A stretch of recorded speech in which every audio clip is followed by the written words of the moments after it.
Welcome to another episode of Off the Fence. Katy was just telling me, I want to hear the story. She was backing into a parking spot. There was a rabbit and I almost ran over it. And I don't even know how I saw it. And I stopped and I waited for it to just kind of look around. And then it decided to go. It's not really that exciting, but. But you missed it or you hit it? No, I didn't hit it. Okay. I wouldn't be functioning if I would have ran over it. I would have went home and just gone to bed and went, I'll just try again tomorrow. But I would figure from your growing up in the country. My rural upbringing. Yeah, that you hit many animals. There was an owl that hit me once, like flew into my truck and got stuck. That was the only animal. No. We did see a lot of things died, but no, I never ran over anything. Huh. So sad. Well. Sorry. That was random. We might want to start this one over. No, we're good. Welcome to another episode of Offense. I want to talk about, can people change? Do people change? Seasons change. Seasons change, yes. In weird ways in South Dakota, but they do change. Mm-hmm. But I want to talk about, I think there's a split vote on this. On do people actually change, or do we just or can they? Do they? Yeah. Okay. I think there's a split vote on that. Sure. On are you just gonna be who you've been and kind of stay in that same rut, slightly changing, but not like really to where. Okay. So I think, as a Christian, we believe they can. Yes. But do they? And so I did some study and I told a story to our team, and I thought this would be a good place for this story. There's a guy named Mauricio Estrella.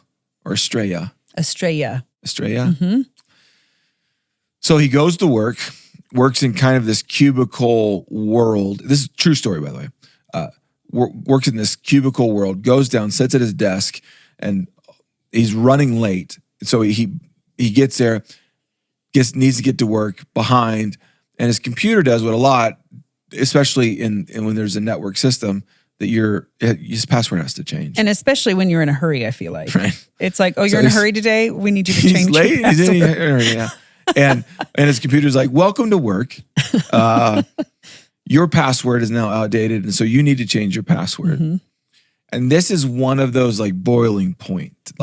It doesn't take much of a nudge if you're already late, frustrated. Mm-hmm. And a detail here, as I was reading this about him, he was running late because of stuff going on at home. Didn't eat breakfast. Had a meeting that he needed to get to. Mm-hmm. So that he doesn't get late to the meeting, he's got to cover some things on his computer first. Now his computer's like, sweet, I know all of this. I'm here to taunt you. I want you to change your password. But one of the things that this article talked about, his story talks about, is that internally, it wasn't even all those factors. He had just gotten divorced. Mm-hmm. And it was I guess the way he describes it, brutal divorce. Devastating, yeah.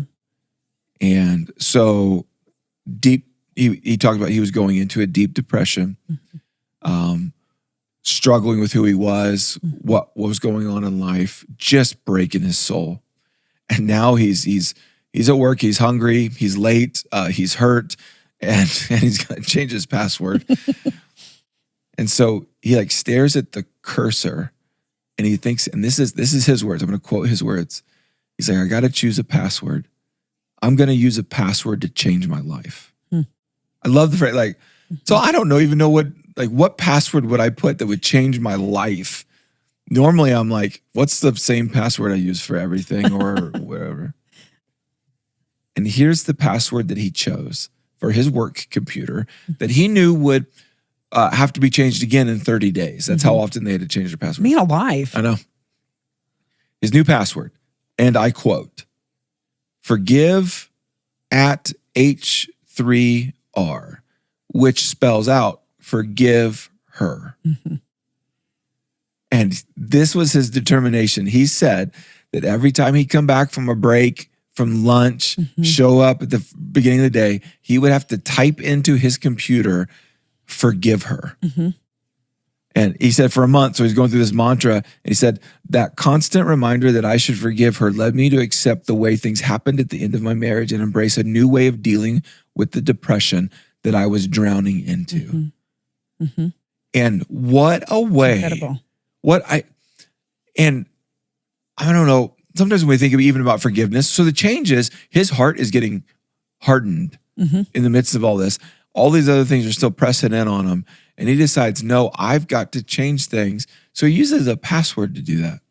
And I think I love that story about I refuse to not change, or I refuse to change for the worse. Yes. I refuse to become where I'm going. Yeah. So I love that. And then when I read that, the same week I heard a story about a woman who,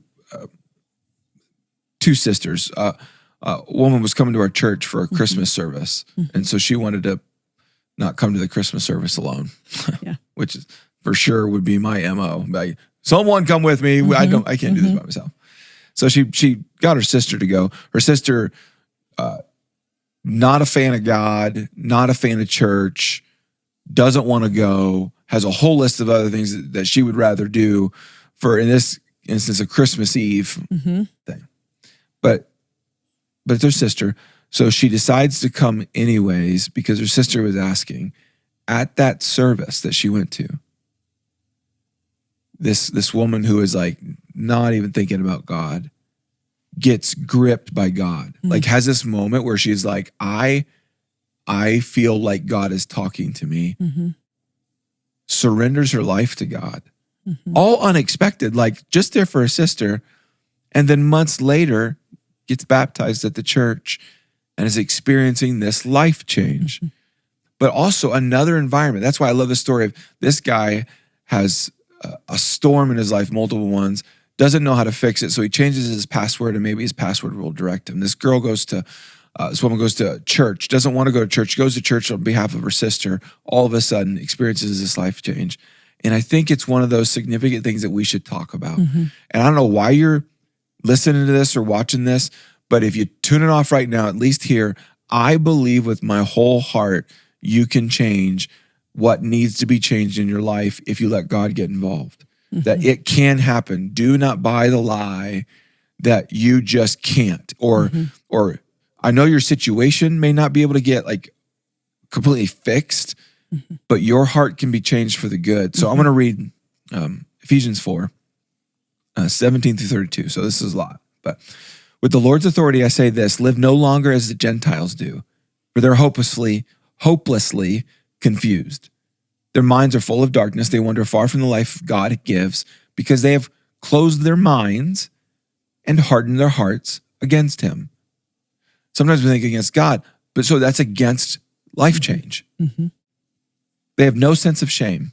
They live for lustful pleasure and eagerly practice every kind of impurity. But that isn't what you learn from Christ. Since you have heard about Jesus and have learned the truth that comes from him, throw off your old sinful nature. There's an indication. Can a person change? Yes. But will they? Here, throw off your sinful nature and your former way of life, which is corrupted by lust and deception. Instead, let the Spirit renew your thoughts and attitudes. Put on your new nature. Put on your new nature, created to be like God, truly righteous and holy. So, and here's a so. So in the Bible, it's like, so, stop telling lies. I wonder if someone listening right now doesn't even realize they've been telling lies. And one of the lies is, life can't get better. I can't fix this. I can't stop doing this. No. Or even saying something like, I'm okay. I'm doing all right. Like, stop telling lies. Let us tell our neighbors the truth, for we're all parts of the same body, and don't sin by letting anger control you. Don't let the sun go down while you're still angry, for anger gives a foothold to the devil. If you're a thief, guess what? Here's what the Bible says: quit stealing. I love it. Like, it's so blatant. Like, so neat. You took that. Neat. Okay, stop it. Instead, use your hands for good hard work, and then give generously to others in need. Don't use foul or abusive language. Like, just stop it. Let everything you say be good and helpful so that your words will be an encouragement to those who hear them. And do not bring sorrow to God's Holy Spirit by the way you live. Remember, he has identified you as his own, guaranteeing that you will be saved on the day of redemption. Change, change, change, change. Old, new, old, new. And then classic, in case the Bible hasn't covered what you're walking through, get rid of all bitterness. Most of us just need to stop there and spend a couple months. Get rid of all bitterness. And I'm going to read this way, this will be accurate. Get rid of all bitterness. Get rid of all rage. Get rid of all anger. Get rid of all harsh words. Get rid of all slander. Get rid of all types of evil behavior. Instead, be kind to each other, tenderhearted, forgiving one another, just as God through Christ has forgiven you. And that stuff, I need my cup of do people change? It drains. I don't know if yours does too. More I watch the news, it gets depleted. Do people change? Do people have heart changes? Do people get back onto the path God designed them? I believe they do, but I don't believe it's just this accidental, random approach to life. And one time I was, and this will sound cooler than it was, but one time I was with a group of other pastors and we were going to dinner with a guy who was coaching us. So we show up to the place to have dinner. We're talking blah, blah, blah. And then all of a sudden we realized that the guy coaching us had brought another guest by the name of John Maxwell. If you don't know who John Maxwell is, pretty well-known coach to all leaders, leadership guru. Coach, He's written over 80 books. I know. I mean, it's insane. But I all of a sudden find myself sitting at a table where John Maxwell's sitting. So we all just start to get in our seats, and it just happened to be I'm sitting directly across from him. And just, he's asking questions about us. We're asking questions about him, just trying to learn from each other. And it was in some of what he shared. And then he eventually writes about this that I thought this is fitting for what we're talking about. I know I'm doing a lot of talking, but I love to hear your voice. Yeah. But for those of us, I think this podcast episode is strictly one-sided in the sense, all I want you to do is remember that people can change. Yeah. That's what you need to hear today. That's why you accidentally or on purpose listening to this. So I want you, here's John Maxwell, leadership guru. I don't know how to speak. Guru. Here's his assessment. I can tell you story after story after story after story of people changing. But here's what he said, and I thought this was insightful. We can talk about this maybe as we go through it. People change when they hurt enough that they have to. People change when they hurt enough that they have to. The most basic impetus for change is pain. I would agree with that one. I've seen that. And that's as simple as a kiddo touching a hot stove once and never doing it again to big, complex adult problems that somebody's going through or decisions that they're making, or maybe not studying for a test and then you fail it. It could be as simplistic as that or as complex as whatever else. For sure. I'll never forget, I was at one of my best friends, Ben Rotz's house, and that is where I learned that things on the stove are hot. Yes. Good. When I reached up and touched, I don't remember what it was, a pot, a pan, something that was on the stove. And I was crying for quite some time. For sure. Probably didn't do it again. I have since learned not to grab a pan or a pot with your bare hands while it's on the stove. You have bare hands? I'm just kidding. Oh my God. You're right though. Pain can. And what's interesting about all of these though is I think at the core of any, like I was telling you this the other day, because it helped me with some stuff that I'm working through with people, but a lot of times anger, that's actually despair manifesting itself through anger. So an angry person is probably a hurting person. And sometimes hurt can be a change agent. It can move us to change. Sometimes it can cause us to just isolate and dig deeper. And so that's why I think it's important for people to know that people can change, to really own that and believe that, especially if you follow the way of Jesus, you can believe it. That doesn't mean that you have to let yourself be in situations if they're not changing right in that moment, but the hope for it, the belief in it, and the readiness to be part of it, I think needs to be there, because sometimes if they're walking through pain and it hurts so bad, they need people that believe that change can happen to come alongside them. Yep. Yeah. That's why it's easy to take on the role of rescuer, because it's so fun.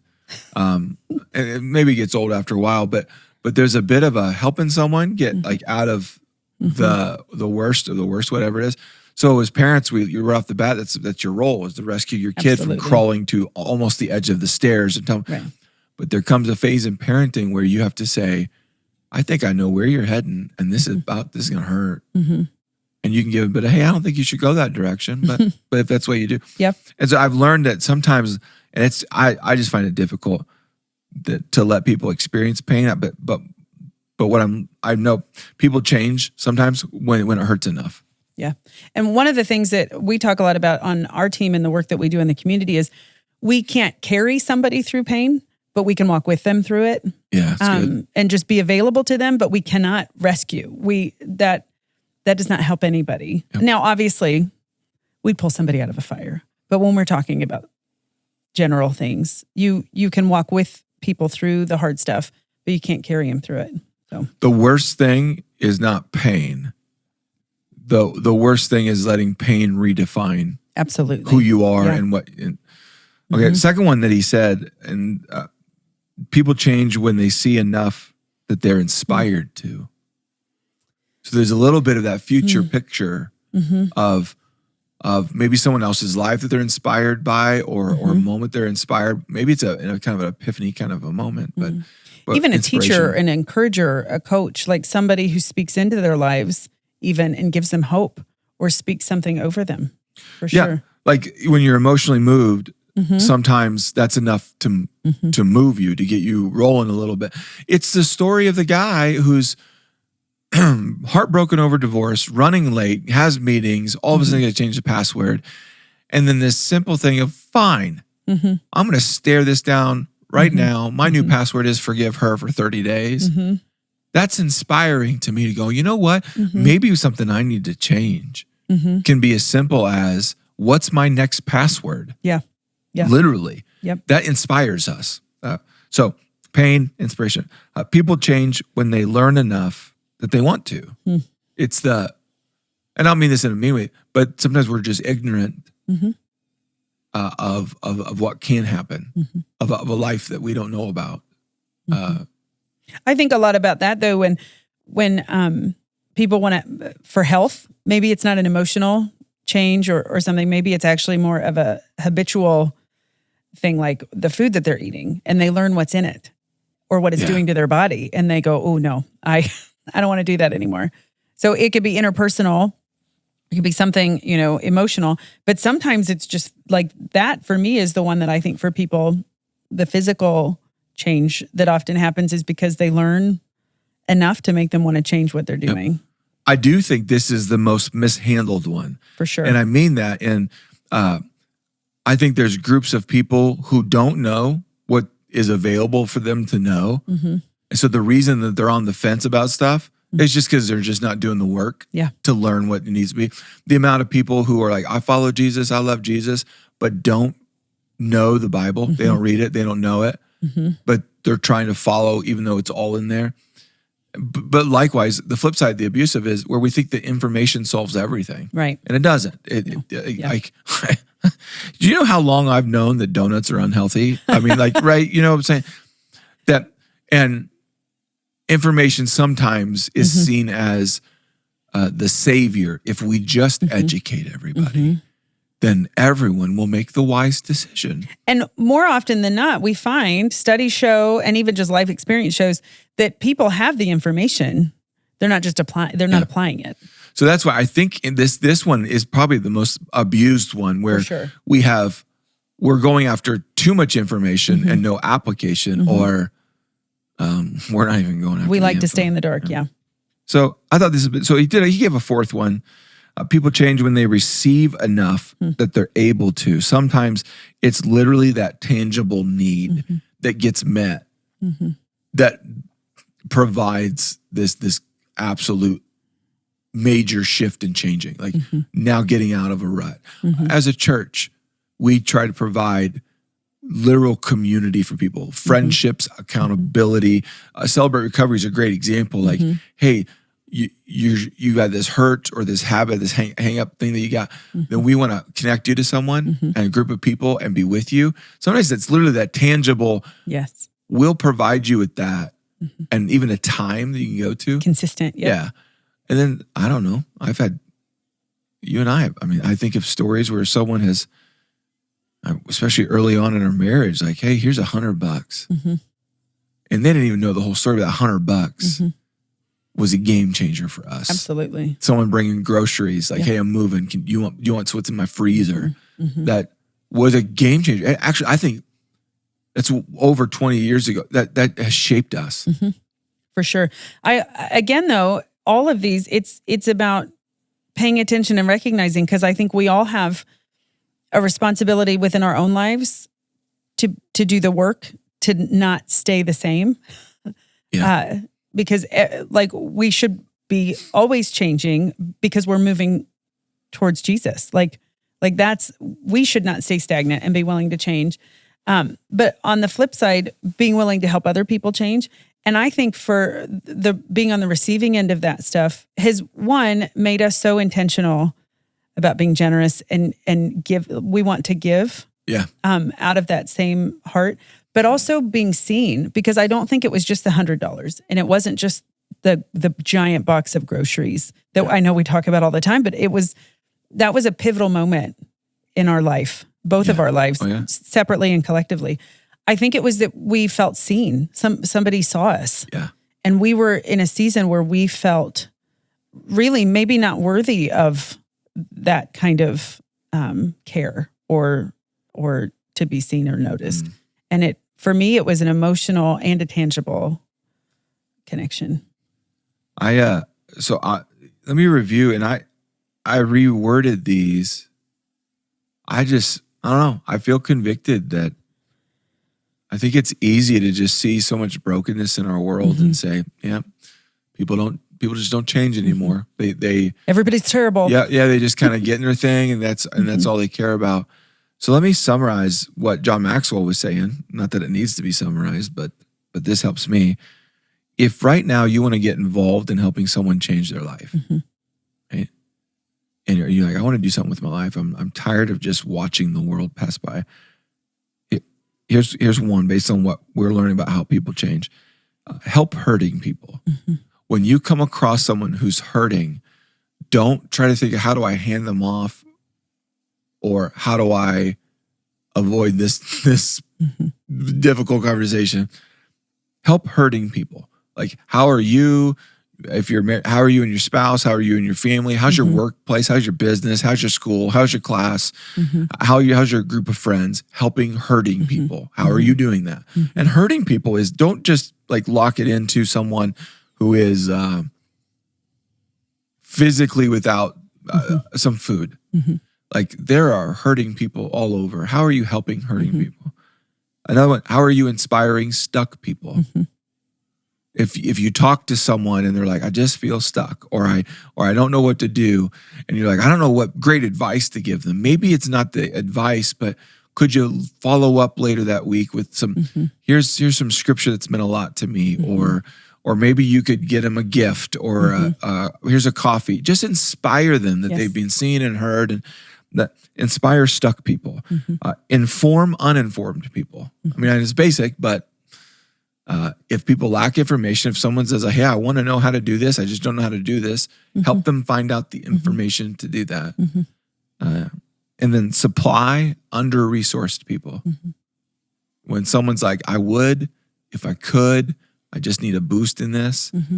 Help. Maybe that's your God bringing you into that person's life, or that church's life, or that business life, like where they're under-resourced, they don't have what they need. I'm going to supply that.